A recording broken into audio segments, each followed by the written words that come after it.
আপনি কি আপনার স্কিন নিয়ে চিন্তিত? মুখ ধোয়ার পর কি দিবেন ভেবে পাচ্ছেন না? তাহলে আমাদের পেজের এই প্রোডাক্টটা ব্যবহার করতে পারেন। ইনশাআল্লাহ আপনার পেজ আপনার আ মুখে কিন্তু অনেকটা গ্লো চলে আসবে। সো আপনি এটা ব্যবহার করে দেখতে পারেন কিরকম লাগে। তারপর অবশ্যই আমাদেরকে একটা রিভিউ দিবেন। সো আরেকটা আছে আমাদের হচ্ছে সানস্ক্রিন। এটা হচ্ছে আপনি সামনে যেহেতু গরম আসতেছে সেহেতু আপনার এই ক্রিমটা অনেক ভালো হবে।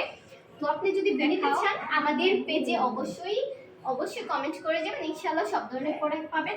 আর এটা হচ্ছে আমি সবাইকে একটু বলে দিচ্ছি যাদের অয়েলি স্কিন তারা কিন্তু এটা ইউজ করতে পারবেন না। এখন আপনারা কমেন্ট করতে পারেন যে আপনি রিভিউ দিতেছেন বাট আপনার চেহারা তো কালো কেন? সো আমার জন্য এটা না, কারণ আমার অয়েলি স্কিন, তো এটা ক্রিমে একবারে পরে যে পরে তো আপনারা বলবেন আমার কাজ হয় নাই। তো যারা অয়েলি স্কিন তারা কিন্তু এই প্রোডাক্টটা নিতে পারবেন না, তাদের জন্য কিন্তু সানস্ক্রিন আছে, ঠিক আছে? তারা কিন্তু এটা নিতে পারেন, কিন্তু এটা নেওয়া যাবে না, সেরামটা নেওয়া যাবে না। ওকে, তো আজকের মতো যারা এরকম বিদেশি এবং বাংলাদেশি প্রোডাক্ট পেতে চান অবশ্যই আমাদের নতুন পেজে যুক্ত হয়ে যাবেন। ইনশাআল্লাহ ভরপুর ভালো কিছু পাবেন।